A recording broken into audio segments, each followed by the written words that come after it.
It's a pleasure for us to welcome Reverend Dr Andrew Davison, who is, yes, do come up, Andrew, and I can say nice things about you while you're up the front.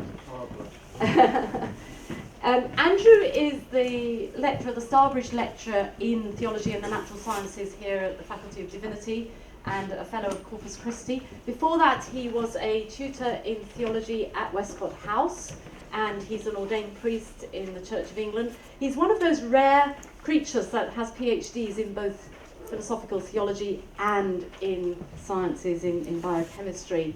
So he comes to the whole science and religion debate, dialogue, whatever you ought to call it, with a background in both. And we're looking forward to him to kick us off this morning. So thank you very much, Andrew. Good. Do you want a lectern here? I'll probably just stand here. Okay, that's fine. Over to you then. Check when I need to wind up. But about 1/4 past. Thank you. well, it's a pleasure to be here. The Faraday Institute is no stranger to me. I hope you appreciate what a remarkable institution it is when it comes to the public understanding of the relationship between theology and science, really one of the leaders in the world. And so I hope that you will think about these few days as really just scratching the surface, as the tip of an iceberg, because the resources that they've put together on their website, and for the most part produce themselves and now curate, you could listen to them probably end to end. It would take you weeks and weeks. So think of this as just the beginning, and keep going back to that website. And it's up to a point a matter of reading, but mainly actually it's a matter of watching, because there are lots of wonderful videos there. So I'm going to begin by saying that while the theology and science dialogue isn't by any means all of theology, it is something that every theologian ought to be somewhat interested in, that it is part and parcel of what theology is and the kind of interest that it has, that the natural sciences should always in some way be on the radar. I think that theological attention to natural sciences is indispensable for theology and really always has been. What we mean by science has changed down the centuries, but we shouldn't think about the things we're talking about in these next couple of days as something that kicked off in 1960 or something like that. Actually, it goes back, there are great examples in the early church. There's a wonderful example of St. Macrina, who's one of the sister of some of those Cappadocian fathers, and she's on her deathbed, and everyone around her, saintly family, are pretty agitated, and she wants to take their mind off it. So she gets them thinking about scientific thought experiments. She says, so is the stuff around us, the air, is it made of something, or is it just a vacuum? And they say, oh, we don't know about that. So she talks them through this experiment of getting a big empty jar and putting it into a bath of water, and what happens at the edge of the jar. She says, well, you see the water going in, but it's fighting against something that's coming out. So the air must be made of something. And it does just for a few minutes take their mind off the fact that she's going to die. So there's an example from the early church, reported I think in the life of St. Macrina, of a really lively interest in the natural world, and there are plenty of other examples. Well, I think that science is integral to the theological business, even if it's not the whole story, just from the definition of what we take theology to be. So Thomas Aquinas, writing in his great magnum opus, the Summa Theologiae, at the very beginning, wants to set out his definition of what theology might be. And he says the subject matter of theology is God and everything as it relates to God. So it's a great definition. God and everything as it relates to God. And that seems to me to capture something of theology's greatness and of its kind of omnivorous character.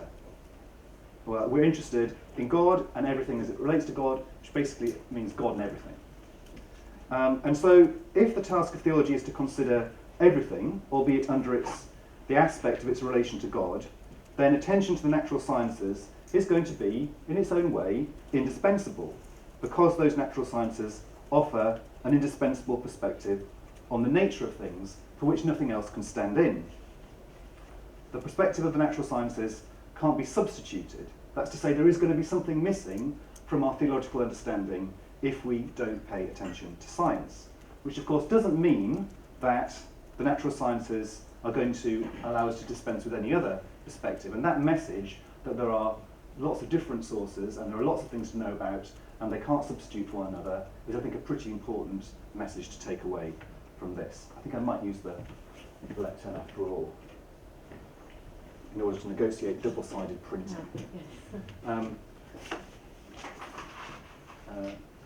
So there's a beginning. The idea that if theology is about God and everything, then we ought to pay some attention to science. If we turn the clock back a bit further to another great theologian of the Western tradition, St. Augustine of Hippo, he makes an excellent, he gives an excellent reason for why theological attention to what we would call today the natural sciences is important, although in its way it's strikingly modest. If we can put it in contemporary terms, he said, theologians must avoid making howlers. He said we need to be careful and accurate when we're talking about the workings of the world, because he says if we seem to be ignorant or careless in our treating of mundane things, of earthly things, then we're not going to command respect in our treatment for divine things. So it's a pretty minimal beginning, but I think it's quite a useful one to have in mind. A modest aim is about not losing credibility through scientific mistakes. It's a good place to start. And I think it remains as valid today as it did in the 4th and 5th centuries. And so part of the brief of this field or discipline or whatever science and theology might be is to help our theological invocations of science at least be accurate. So that's quite a decent aim, but it's limited because up till now it doesn't attach any inherent value to scientific knowledge for our progress in elucidating theological truth. It's just saying that if you get the science wrong, you risk the credibility of theology rather than its accuracy. Well, if we turn back to Aquinas, in his earlier attempt to write an enormous survey of theology, the Summa Contra Gentiles, which was a sort of missionary apologetic manual that he wrote in 4 volumes. And the first one is on God, and the second is about creation. And he begins the second book on creation, by asking, well, why on earth would you want to think about creation? Why is it a useful thing to consider? And he's not just talking about what happened a long time ago. That's pretty it's interesting, but it's not what creation means for theology. Creation means the relationship of everything right now to God, God as source. And we use it in 2 ways, don't we? We mean things coming forth from God, but we also talk about creation in terms of the creation around us. And he's asking, why would it be interesting to think theologically about the creation around us? And he says right at the beginning of that second book, for errors about creatures sometimes lead one astray from the truth of the faith. For errors about creatures sometimes lead one astray from the truth of the faith. He goes on, so far as the errors are inconsistent with true knowledge of God, it is therefore evident that the opinion is false of those who have asserted that it makes no difference to the truth of the faith what anyone holds about creatures, so long as one thinks rightly about God. So he says there are people around, I think John of Peckham was an example, and it is the Peckham of Only Fools and Horses fame, who was a Franciscan, who said, it doesn't matter what you think about creatures, what matters is what you think about God. I might be being a bit unfair to John of Peckham. What he did say was, you Dominicans are interested in too many things. You're omnivorous, you think about everything, that's not becoming in a theologian. You ought to work out what's important for theology and stick to that. And there's a wonderful response to this position by Aquinas again in a little treatise called, it's quite long actually, Contra Impugnantes, so translates pretty well as against the haters, something like that. And he says, well, if you could tell me in advance what the things are that are relevant to theology, I might stick to them. But the fact is you can't. You can never know in advance what's going to be useful for theology, so it pays to keep your eyes open for everything. So there is this position that it makes no difference to the truth of the faith what you hold about creatures as long as you think rightly about God. And Aquinas is saying, well, actually, if you get creatures wrong, then sometimes you get the Creator wrong too. Well, certainly you get your theology wrong, because if theology is about thinking about everything in relation to God, if you've got the everything wrong, you're not on a particularly good start. And so I'm sure we can think of some examples of that. But say we're thinking about what it means to be a human being, theological anthropology.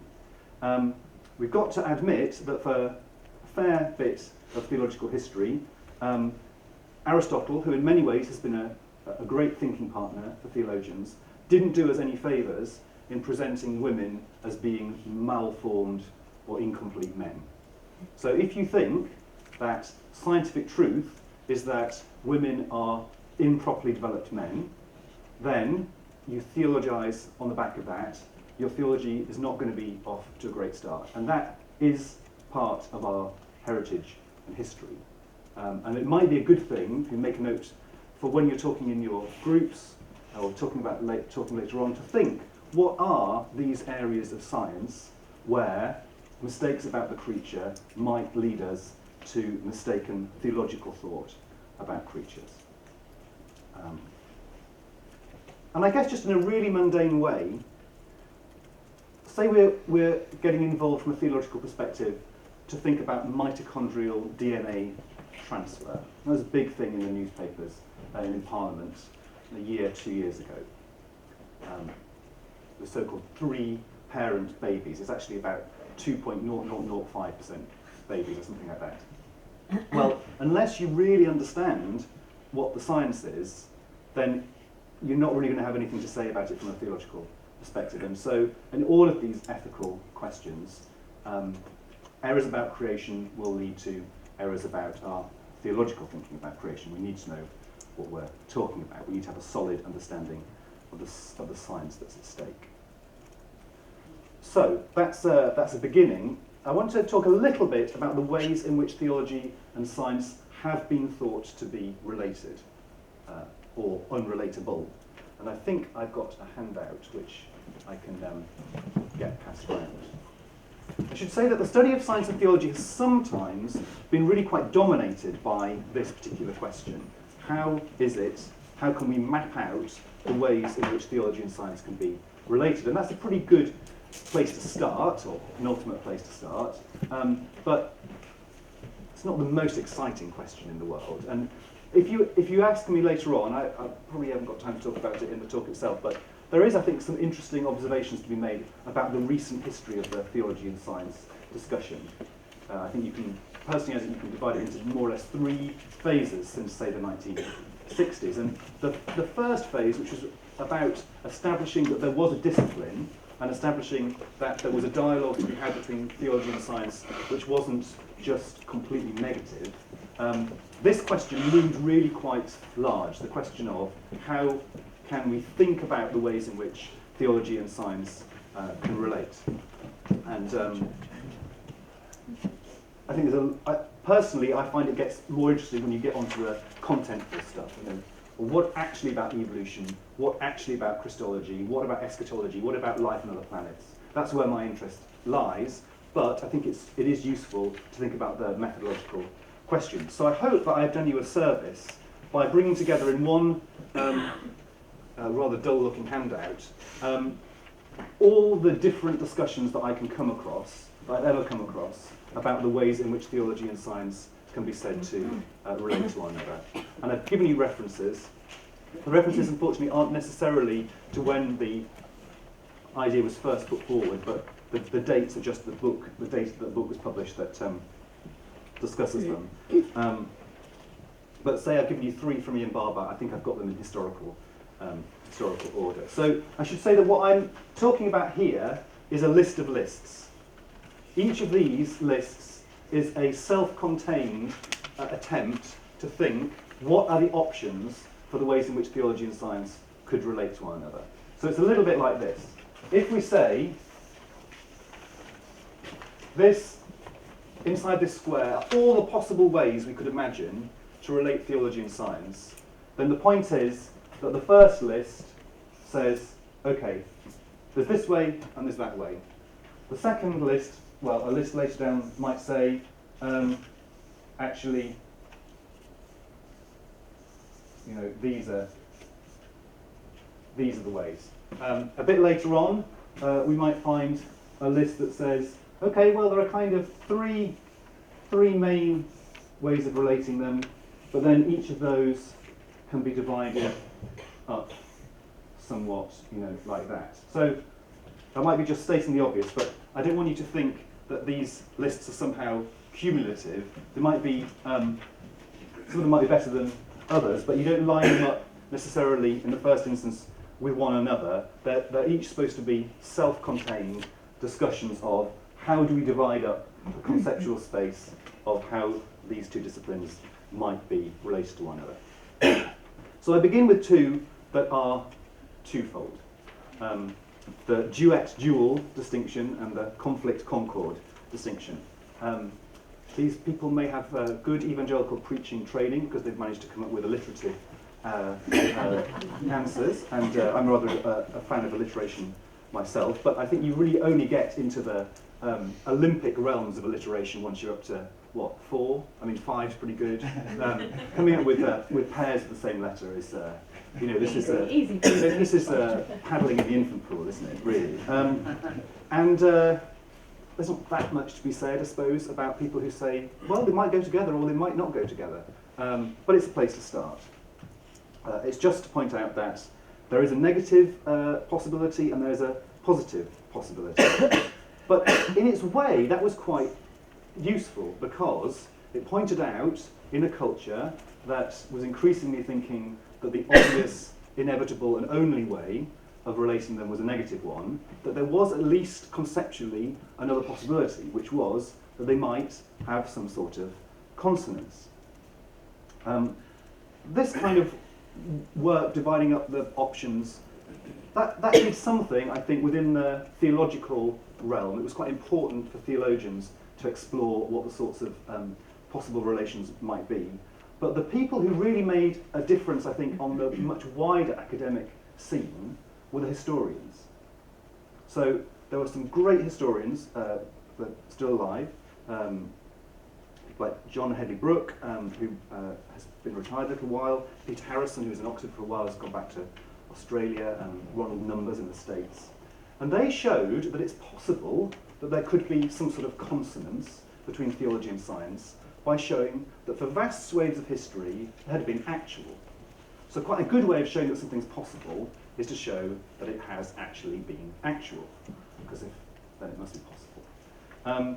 And that, I think, had real purchase beyond the people who were professionally, emotionally, spiritually invested in the idea that these things could be combined.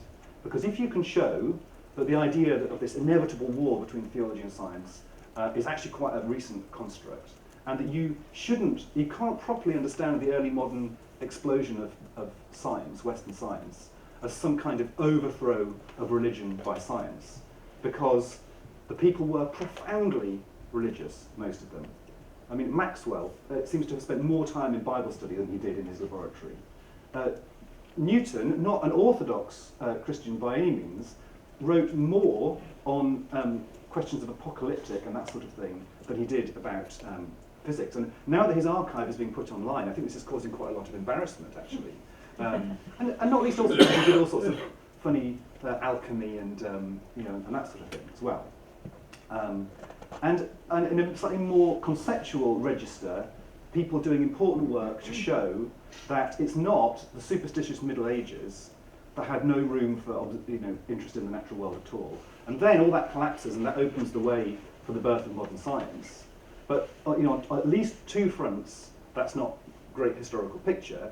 One, there isn't this great cataclysmic binary divide between the Middle Ages when no one's interested in scientific questions and then the early modern period when they are, because actually there's always some theological scientific interest, and then when it does start really taking off, it ramps up quite slowly.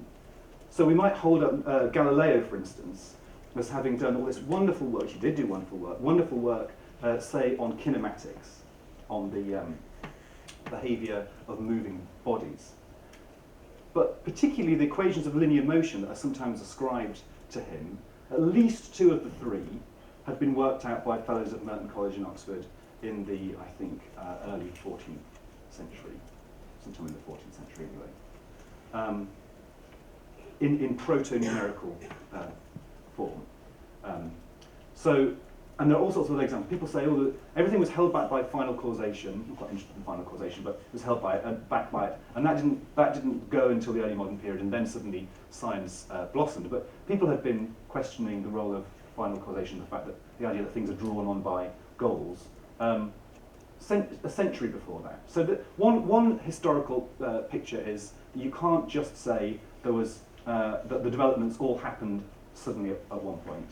And the slightly more conceptual picture is to ask, well, what was it about Europe in particular that made it such fertile soil for the birth of science? And I think there are, I shan't go into them now, I think there are some really compelling historical, philosophical arguments about how it was part of a Judeo-Christian, and actually in some ways quite specifically Christian, heritage that led to the flourishing of early modern science. So partly it's about what happened when, and partly it's about what were the things in people's minds that let them open them up to thinking certain ways. And the idea that it's just a replacement of religion, theology by science is widely historically discredited. And so I think it was particularly the work of these historians who helped this. It's not always inevitably going to be a conflict, because it hasn't always been a conflict, to really get some traction. Okay. Tom McLeish, who's a great soft state matter physicist in Durham, has written a wonderful recent book. I recommend Faith and Wisdom in Science. I just throw that one out to you, but he says there's a science of theology and there's a theology of science. So the science of theology stuff that's gaining quite a lot of momentum nowadays. It's a scientific explanation of where religion comes from. Let's call it science of religion. Scientific exploration of where religion comes from, often quite reductive. And he's saying, okay, that's fine, we can take it in our stride. It's quite interesting to think about these things from a scientific perspective. We probably don't want to be as reductive as these perspectives are, but we'll be interested in them. But let's flip it round. There's also a role within theology to think about the whole discipline, endeavour of science, to have a positive theological account of why we value science. And that might have some overlap with that historical question of why it was that actually theology had a role in the development of science and theologically informed people. Anyway, throw that out. It's a good book. As another aside, it's worth thinking about the different names that's given to this discipline. So sometimes people talk about theology and science, and sometimes people talk about science and religion. They may not have very much hanging on that, or they might. But the science and religion discipline is probably going to be a bit wider. It's probably going to take in questions of sociology and the study of Christian congregations, for instance, whereas theology and science is probably going to be a bit more concerned about the ideas. I think that's probably a fair distinction, that religion takes in religious studies, the way in which communities actually practice, maybe in quite implicit ways, whereas theology and science is going to be primarily a bit more conceptual. But I think sometimes people don't mean anything distinctive between those two phrases, and sometimes they do. So I'm going to mainly concentrate on Ian Barber's first taxonomy of possible ways of relating theology and science: conflict, independence, dialogue, integration. It's quite an old model now, quite an old fourfold pattern, but I think it has stood the test of time, and it's worth having up your sleeve. So the first idea is that science and theology are making conflicting claims about the same topics. And because they're talking about the same topic or topics, and because they're making conflicting claims, only one of them can be right. So that's what he means by conflict. Independence, second model, is to say they're not conflicting because they're not talking about the same topics. So it's not that they wouldn't naturally fight, it's that they're not even in the same room, put it that way. And Stephen Jay Gould, the great evolutionary biologist, was quite important in promoting this perspective. And he talked about the idea of non-overlapping magisteria. So magisterium, the word that Roman Catholic theology uses for the authority of the church to speak on certain matters, that over which you have mastery, or that over which you have competence or authority. There are things that theology talks about, religion talks about, there are things that science talks about, and really never the twain shall meet. They don't have any purchase on one another, but because of that, it's really a model for live and let live. And we might think that it's a step up from a model of inevitable conflict, but it has its problems, because if theology is about God and everything as it relates to God, then we're interested in the world and what it's like. It's a bit like a model that says, oh, there's politics and then there's religion, and they're completely separate. But as soon as your religion is about hunger and community and what life looks like lived in community, it's quite difficult to hide some practical bit off to one side and say that's not our domain. And in a similar way, saying that religion and science are not in conflict because they're not talking about the same topics, well, it might work for some religions. I don't think it works particularly well for Christianity. People might talk here about a distinction between fact and value, or between fact and meaning, or science tells you how the world is, and then theology tells you what it means, or something like that. I guess I'd rather have it than endless war, but I think it's got its problems. That brings us then to the dialogue perspective, which says, okay, they've both got their own position and integrity. They're not the same thing. They're coming from different perspectives. They've got different dominant interests, but the topics of each are of interest to some degree to the other, and therefore there's room, even necessity, for some kind of dialogue. Now, one thing to notice about this is that whilst I'm pretty much behind the dialogue model, it's worth saying that this relationship is not going to be symmetrical. I don't think it's going to be symmetrical. I think that's actually part of theology's greatness in its way, that it's the more omnivorous discipline. And so it is just the case that for most of the time, it's theologians thinking about science rather than scientists thinking about theology. And that's fine, because you might say it's the greatness of science to be very particular about what it thinks about. And this is actually quite a good thing, I think, to be aware of. I remember, I think it's Alistair McGrath saying that science is a little bit like a sausage machine, and if you're quite careful about what you do and don't put into the machine at the beginning, then you're going to be quite specific about what comes out at the other end. So it's pretty much part of the scientific method to say we're not going to speculate about questions of meaning, value, purpose, goodness, God, redemption, and so on. Science knows it's a well-calibrated instrument. It knows what it's going to deal with. So it thinks about matter and forces and such like. And you turn the sausage machine, and out come all these fantastic discussions of forces and matter and this sort of thing. Well, if you search among it and you don't find value, meaning, purpose, God, redemption, and so on, you can't say, aha, there is no God, value, meaning, purpose, redemption, because it's not in what science delivers to us, because it's been quite careful to say these are the sort of things it doesn't think about in the first place. So in a way, it's the greatness of science to be very careful about what it thinks about, and it's the greatness of theology to be incredibly expansive. And the flip side of that is that my lectureship is in the divinity faculty and not in the molecular biology unit, or something like that. And that, I think, is fine.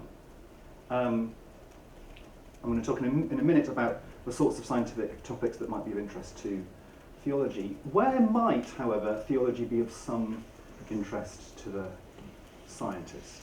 I think I can think of at least three ways. One is going to be in terms of just personal perspective, motivation, and so on. It's all through the laboratories of this city, there will be people who, because they have a theological perspective on life, have a theological perspective upon the work that they do. And it might be quite private, and they might not talk about it, but it's an important aspect of the way in which, in a very individual, kind of say, sometimes quite private way, these things can intersect. Then there's the question of ethics, and the question of, okay, we know what we can do, but what do we do about it?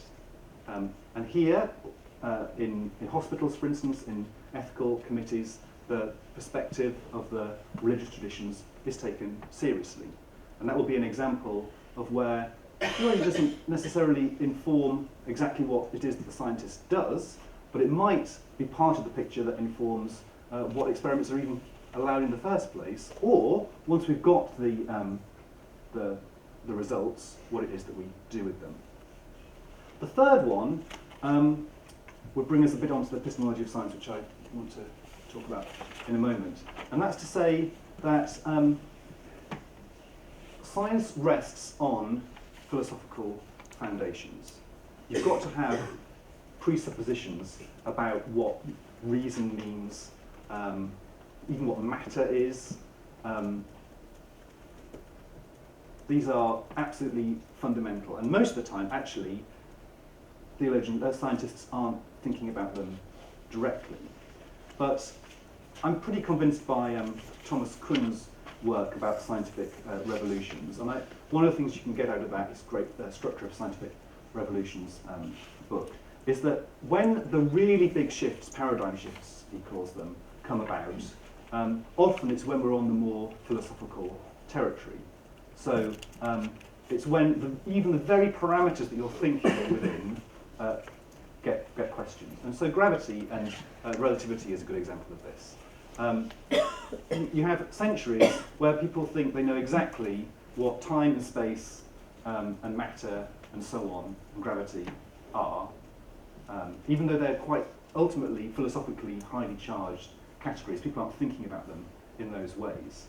But the real revolution is when you take a step back and think, well, actually, what these things are and how they relate to one another is completely up for grabs. But we're not going to make progress beyond this impasse until we are really prepared to question even the terms that we're thinking with. Quantum mechanics would be another good example. All sorts of things that seemed profoundly counterintuitive had to be entertained, and once they were entertained, like things not having precise positions, or that you can't think about things as being only like a wave or like a particle, or that causation is somewhat more statistical than we used to think it was. These sorts of questions, when you take a step back and even the terms themselves and the parameters are up for grabs, these seem to be, to me, the moments when the more philosophical questions come in.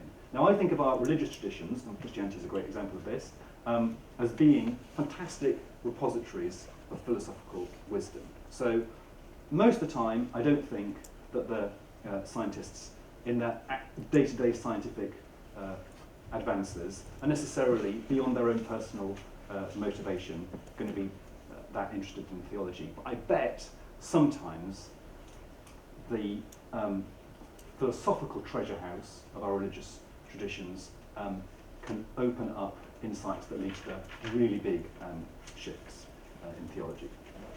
So that brings me to the final of these categories, integration. Say a little bit about this. This would be to say that they are so much about the same topic that they will eventually meld into one. So it's going beyond dialogue towards a position when there wouldn't really even be a dialogue, because everyone would be just speaking the same language with one integrated perspective. Personally, I think it's fairly obvious that that's not a runner, really. Not least because it's presented often as a sort of happy, harmonious integration, but really it's hidden underneath, I think, the conflict metaphor is there. Integration always ends up looking more like one than the other. So even if people aren't necessarily aware of that, it almost always ends up painting a picture where it looks like one side's one, really. That all theology really becomes science.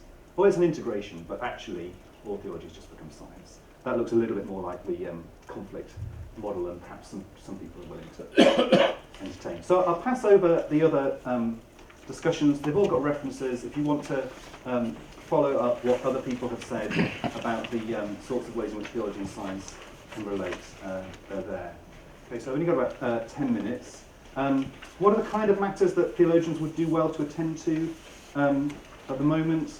I don't want to say too much about this because I think quite a lot of these contentful questions are going to be covered by individual speakers later on. But if I had to come up with a list of maybe, how many have I got? 6, 7 or 8, something like that. There's a lot of discussion about fine-tuning the way in which the world seems to be pretty well set up for the eventual world production of life, and the way in which that's increasingly being interpreted by some physicists as saying, well, that must mean actually that our universe is just one of many, many, many universes, so we're part of a multiverse. So it's a really big area of philosophical, physical discussion at the moment. And it's not hard to see that there's a real theological element here. I mean, some people are even as explicit as saying we've got to believe in a multiverse because otherwise the world would be pointing towards God. Exobiology, we're up to about 2,000 catalogued planets around other stars.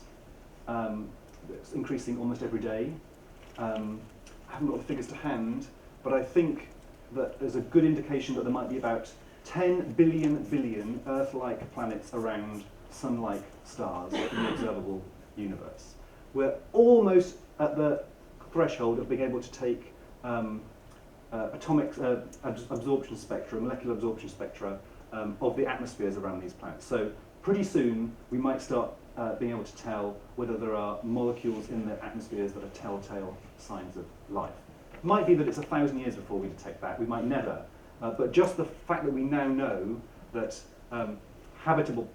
potentially habitable planets are profoundly widespread, that has raised a lot of interest in what that would mean for theology. And I personally find this a great topic because almost all the areas of theology, atonement, sin, redemption, revelation, Christology, there's actually quite a lot of a tradition of writing about could there be more than one incarnation, for instance.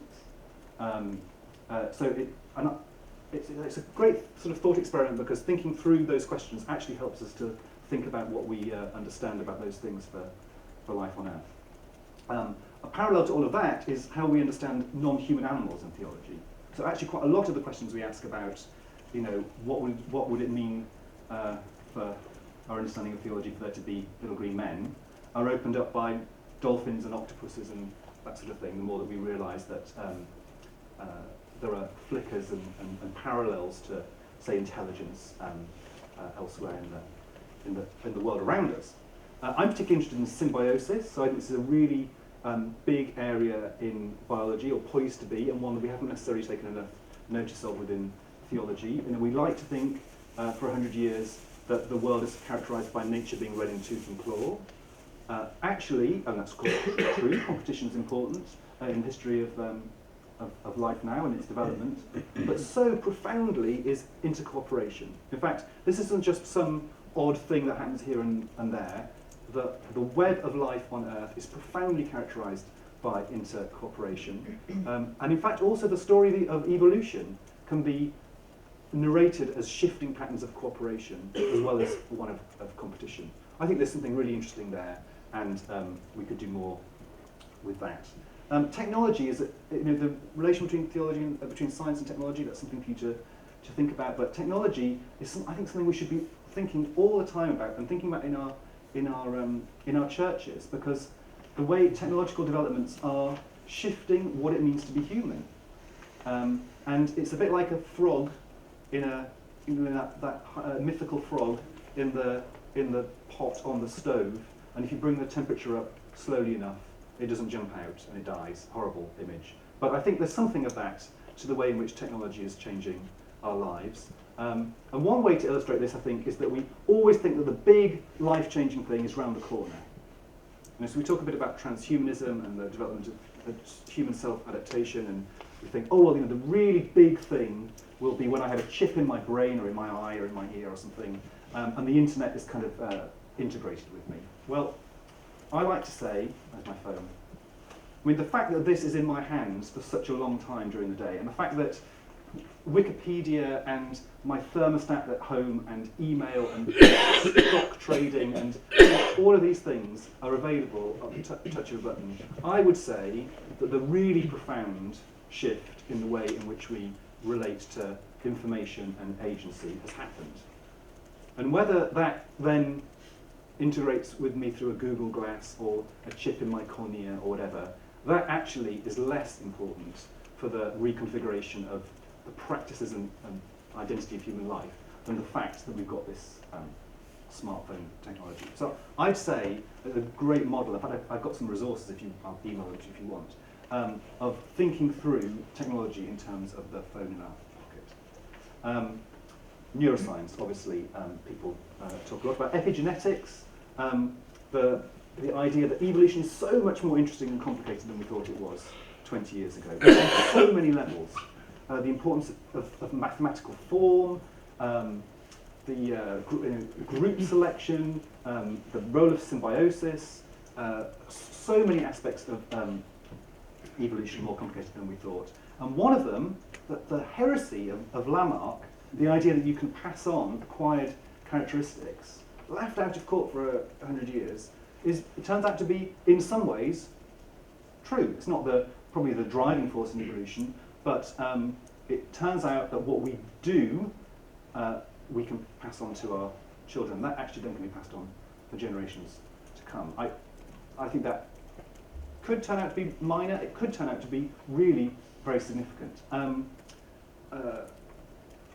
If you and the idea that you've got this genotype that just produces a phenotype. So you've got the genes and it just produces, hey presto, one set of the way in which a thing looks. It turns out the environment is far more involved in that than we thought. So it's a great example of a goat that was born without front legs in the 1950s, actually. It's a great example of a paradigm shift because here was this great counterexample that was just written off as a freak you didn't need to think about. And now it turns out that for 60 years we've had this example that has shown us something that was much more complicated about evolution than we thought. So when the goat died and it was dissected, its musculature and anatomy was much closer to that of a kangaroo than an ordinary goat. And it's an example about how there's this kind of over-determination in our genetic inheritance, which is expressed in one way or another according to the kind of environment we're in. There are fish that have the same genetically the same, but they get two different mouth shapes depending on which part of the lake they live in. So there's a response of the development from your genetic inheritance that's quite profoundly determined by the shape of the environment. So I think evolution is a great thing to be thinking about now, and in all sorts of ways, actually, in which it opens up in ways that theologians can be quite interested in, like convergent evolution, for instance. The idea that the eye, even the camera eye, the eye with the lens, seems to have evolved at least 3 times completely independently. Something like intelligence, if we say intelligence is, say, tool use, of the beginnings of intelligence, independently in mammals like us, crows and octopuses. And although I don't think dolphins use tools, there's certainly something we can see there that looks like at least analogous to the beginnings of intelligence. Well, that's fantastic, because it suggests that certain things are rather kind of up for grabs and contingent, and whether I have 5 fingers or 2 arms or whatever, it's not terribly important. But that something should evolve that is perceptive and intellective, kind of thing, seems to be something that evolution hits upon again and again. And I think that's fascinating, that the things that we would almost, from a theological point of view, think are the most significant things, that we should know, that we should perceive, we should be community keeps evolving, agriculture keeps evolving. All sorts of really theologically interesting things turn out to be almost sort of woven into the contours of reality for evolution to discover. Okay, I was asked to say a little bit about epistemology, and that's where I'm going to end. And I'm going to put it a bit on a personal note. Epistemology, theory of knowledge. Sometimes people ask me, what was it about your scientific training that helped you with your theology? What seemed like a kind of consonance, where were the hidden similarities. And I think there's something about both theology and science that's about trying to think carefully about things that are beyond our complete comprehension. So scientists in a laboratory are all the time working in terms of models. Metaphors. Models is a good word. You can't model everything about the system that you're looking at. In fact, you probably don't know, you can't know everything about it. So it's a search for better and better approximations that get you to the truth. But you're hiding to nothing scientifically if you don't appreciate the, it's not mismatch, but the distance between the way in which you're speaking and the reality that you're trying to describe. Say you're a volcanologist, you can't model the position of every atom in the volcano, but you work out what are the parts of the system that you're interested in that are the important ones, and you model what you're talking about in those terms. And so I reckon that being used to thinking about an electron, and what has the 20th century taught us, that we really cannot grasp what an electron is. We can get pretty good at modelling it, but if we think we've got that just sorted out, then I'm sure it's not right. I think it's pretty good training actually for saying I can think about God, but I can never comprehend. One of the ways we use comprehend is get your hand round. I don't normally quote Descartes affectionately, but he said God's like a mountain, which one can touch but not get one's hand round. And I think actually there's a lot epistemologically similar there between theology and science. So one way of putting this is, there are only a few words, you can write them down, I won't put them on the board. That sometimes we think about the options in terms of knowledge as between realism and non-realism. So realism is there's stuff out there and we can explain it. There's a reality, and the reality determines what we say. And the non-realist position is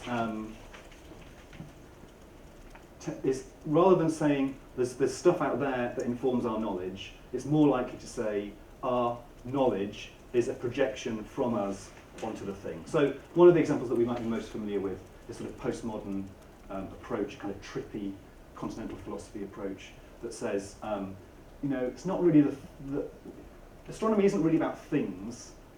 It's about human stories. It's a human story, and the Babylonians had one story about the heavens, and we have another story about the heavens. And it would be imperialist for us to say that our story is better than their story, and so on. So there's a narrative approach, or there's an approach that says really it's all about politics or economics or special interest groups and pleading and that kind of thing. Now I think there's a germ in that we do need to be aware that. Every human endeavour has an underlay or an angle of where the particular interests lay. But I think the theological perspective is going to come down on the realist side and say, there is a world, God made a world, God made the world intelligible, He made us intelligible, that's rather intelligence, rather through the process of evolution. Einstein said one of the most amazing, extraordinary things about incomprehensible things about the universe is that it should be comprehensible. So I think there's a really strong historically theological grounds for saying being on the realist side of the spectrum. But the thing that I was talking to you about the electron and about talking about God and the way in which we want to say things that are, if we can, more and more doing justice to the subject without ever thinking that we've got the subject exhausted. I think that's it's a kind of realism, but people could talk about it as critical realism. And that seems to me actually a really good way to end this discussion about the relationship between science and theology, because I think both the natural sciences and theology, from my perspective at their best, adopt this kind of critical realist perspective. That what we're talking about is real, but it's kind of inexhaustible. And it leads to both fantastic confidence, I think, that there's something to talk about, and it's amazing that we have the capacity to talk about it, and also profound humility, because there's this kind of inexhaustibility about everything that we talk about. And it also shows that it's hard work. Both of these disciplines hard work. And that sense of taking a step back and self-criticism and examining what you're doing is part of the picture. Okay, so I've gone on a few minutes. I'm going to draw things up. Confidence is important. I think maybe a couple of things that I've talked about. I've put quite a lot of emphasis on history, and I've put a bit of emphasis on philosophy because I can't help it. They're two parts of the discussion I think I'd flag up, that there are important philosophical aspects of this discussion, and that actually you could do almost no better than reading some history. I think it's just a really important part of the theology and science discussion. This isn't something just for specialists, not least because every single one of us, science impinges upon our life. And if we're going to have examined lives, then examine our lives theologically, we're going to have to think about the scientific and technological dimension. I think it's really good for us to take a position, an active position in our churches, of being enthusiastic about science. If for no other reason that it just wrong-foots the people who think that theology is somehow inimical to science. And that we need to strike a balance between really valuing science and also resisting the temptation to say that somehow everything is a scientific question. Because whilst it's true that everything that can be said scientifically, it should be grist to the mill of our thought, and we are material beings, we also know and hope and love and sin and die and are redeemed. And look at a wonderful poem by George Herbert. I'm afraid I can't remember the title of the poem, but he has this wonderful stanza in praise of science, all the things that natural philosophers can do. And he says, "But there are two vast and spacious things, the which to prove it doth the more behoove, sin and love, and few there are that sound them." And then he has a stanza on the crucifixion, which is about sin, and a stanza about the Eucharist that's about love. And I think it's a wonderful poem for you to think about. It's fantastically enthusiastic about science, but also saying there are vast and spacious things that we shouldn't forget about. Thank you. Thank you very much, Andrew. Thank you. I think you've kicked us off to a really great start. And what we're going to do now is I want you to just turn in your groups. You can reshuffle the chairs around, and just for 10 minutes or so, just talk about what you've heard and the issues it raised for you, the questions it raised, perhaps the points you disagreed, the things that it provoked in you. You might want to consider one of the questions Andrew threw out, which was what are the areas where our wrong thinking about creatures or about the created world leads us into wrong theological conclusions about God. That's one way you could take it. Or there might be other things in your group that you'd like to talk about. So we'll do that now for just about 10 minutes. Who's got a question? Who's going to go on this one?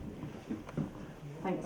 I think one of the questions that we have, maybe a second if we have time, is thank you very much indeed. We were stretched, or at least I think most of us were stretched, and in fascinating ways.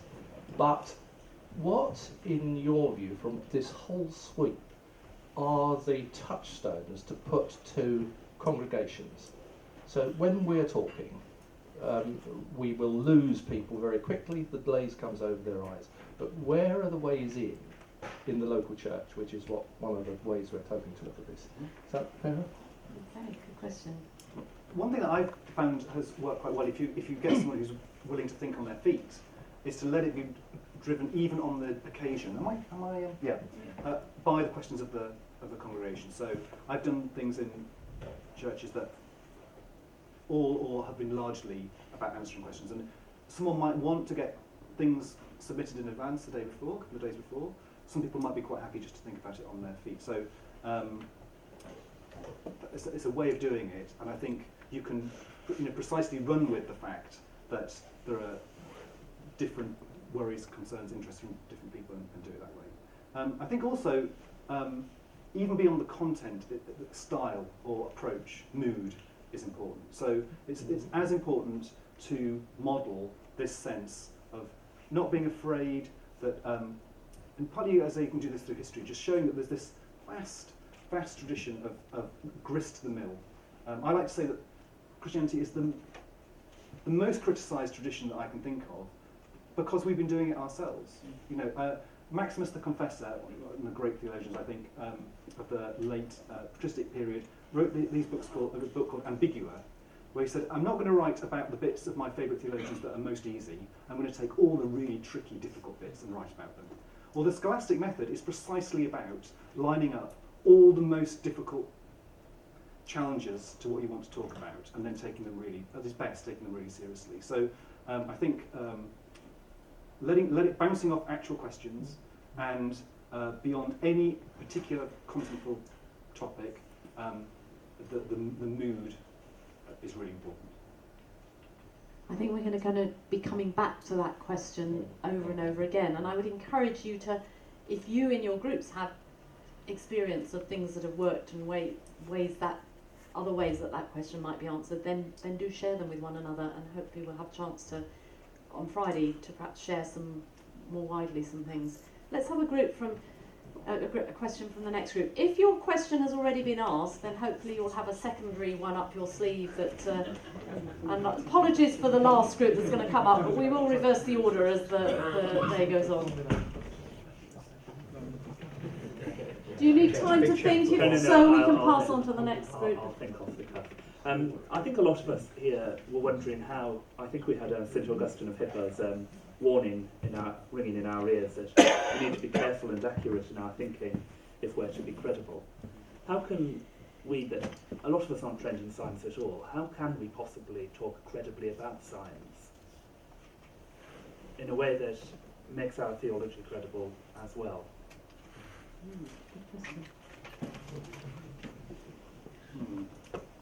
Well, partly I think I was offering that as a challenge, a rule for the church as a whole. And it's most important that when things are being said that have a big public reach, that they are well resourced with a scientific perspective. Not every preacher needs to preach about science, and especially the less confident you are, the less likely you are to do it. So I don't think that that injunction from Augustine means that we all need to be sticking our necks out all the time about scientific questions, especially if it's not in our training. It means that if we are going to, then we ought to do it. And we also just need to think about the community of the church as an interconnected body, in which some people are arms and some people are eyes and ears and so on, and some people have got these expertise by dint of their work or training, and so we need to share that around. Go to the back now. I'm lecturer on artificial intelligence from time to time, and at the moment there's a big conference in America about creating robots in our image as human beings. While in Genesis we're told that we are created in the image of God, do you think there's a sense in which we sometimes create God in our image? Well, I suppose there are two different questions, and the second one, I think we all are always in danger of creating God in our image, and that's the prohibition against idolatry, and it's why it's important that we A, work hard at theology, and B, have a proper sense of the distance between what we speak, even when it's true, and the thing about which we're speaking. But that's one question. The other one would be about robots and the image of God. So, one thing to say here, of course, is what does it mean to be in the image of God? And Dorothy Alceus points out that pretty much the thing that's been said about God again and again and again in Genesis narrative, before we get to that line, is that God's creative. And then human beings are said to be in the image of God. So, some sense of being creative, innovative, must be, I think, part of the image of God that we bear. And that's, I think, a positive way of thinking about robotics and the various things that we make. But then, of course, the big distinction is God makes everything out of nothing. You know, he brings his own dust. You know, he makes the dust out of which everything's made. Whereas we are always recycling, combining, changing, mutating. So it's important for us not to think that we're creators in the absolute sense. But I think there's, in a more modest sense, a way in which we can talk about a kind of creativity that we have by being in the image of God. In terms of the question of whether a thing that we made could be in the image of God, I'm I would be generally be unthreatened about the idea that a sufficiently complicated silicon thing might, I think of intelligence personhood as an emergent property. If the thing that was made was sufficiently complicated, if it was a computer the size of Manhattan, it's conceivable that there might be emergent properties that started to look like personhood and intelligence. I don't feel threatened by that, just as I don't feel threatened by the idea that there could be other intelligent life elsewhere, or even that I don't feel like I need to make an absolute binary distinction between me and an octopus or a dolphin or whatever. But I think that's almost a matter of personality. Some people find they want to stand on ceremony about human uniqueness, and other people say, let 1,000 flowers grow, and I think I'm a bit more temperamentally in the second category. Okay, let's go over to this group.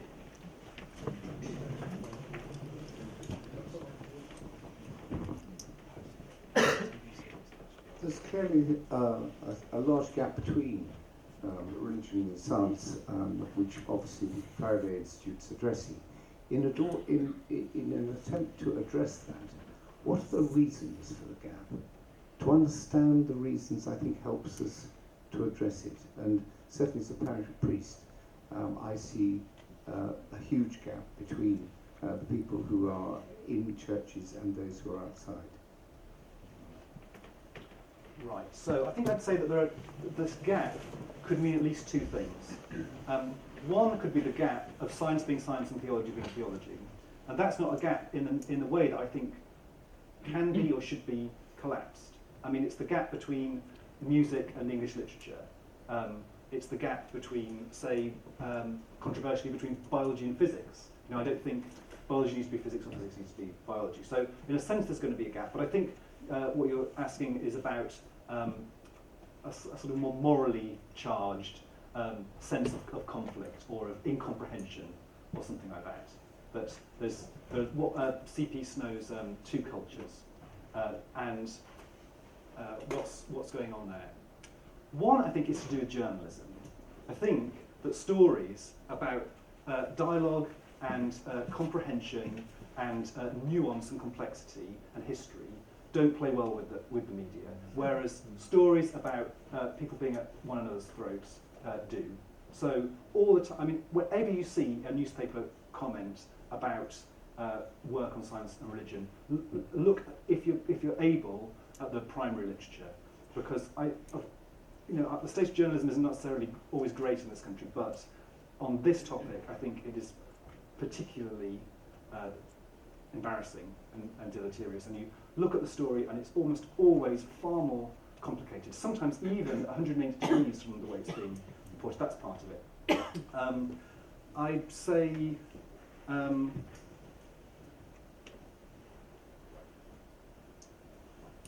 it's partly to do with what we value. We value efficiency, productivity, innovation, all the sorts of things that science and technology can deliver, and we're not particularly good at the moment at valuing depth, interiority, tradition, community, hard, intractable questions that one might get somewhere towards.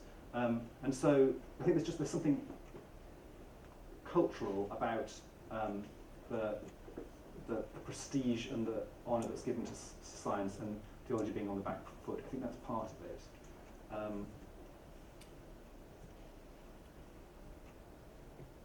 And that historical aspect is part of it too. I just think we're told all the time that this is the way it's been and the way in which it needs to be. I mean, it's not even a matter, actually, I think, of going back into the 19th century. I mean, even the question, say, of positivism is a useful one. In the middle of the 20th century, so the positivist proposal, verificationism, everything is either empirical observation or something that can be deduced from empirical observations by brute logic. So religious questions, they're not even false, they're just meaningless. You know this stuff. This was really important in the first half of the 20th century, and it was eventually philosophically laughed out of court, because the very contention that everything is either an empirical observation or something that can be deduced from it by logic is neither an empirical observation nor something that can be deduced from it by logic. So so there's this period, even in the 20th century, when that's discredited, and it really, in a peculiar way, is coming back with the new atheism. This idea of positivism, of scientism, even to be aware of the intellectual history of the middle of the 20th century would be an advance. I think we're just really quite unhistorically informed culture, and that's part of the picture. Okay, I think we need to move on to the next group. Copy has come. Can I just ask about multiverses? Just thinking about background radiation doesn't seem to support it. So is multiverse a flight of fancy or a paradigm shift? This is coming up in the next talk, Yeah. I'm told. Okay, well,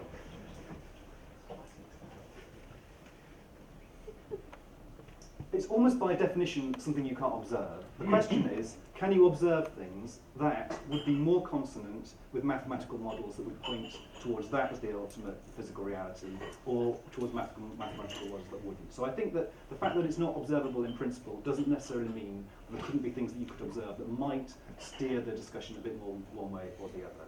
On the other hand, I think it's really important to recognise that there's a lot of, this is to a large extent a philosophical question, and that once we start talking about things that are, for the moment, in principle that are not observable, we need to be pretty cautious, and we need to be aware also of the ways in which they're, well, it must be this way because otherwise it would seem to point to God. I'm actually really part of the picture. My theological outlook generally, I think, is to try and take things as they come. If it turned out that there was evidence that we were part of an ensemble of universes, it wouldn't shake my faith, because I think the big question is, why is there anything rather than nothing? That the universe can't give an account of its own existence, and so kind of agnostic, but I think it's much more junior, contested discipline than you would think from the newspapers, from which you sometimes might conclude that we've actually seen this fascinating universes or something like that. So I think it's very, very early days, but I'm not going to be phased one way or another. On that note, an imponderable question. Let's thank Andrew again.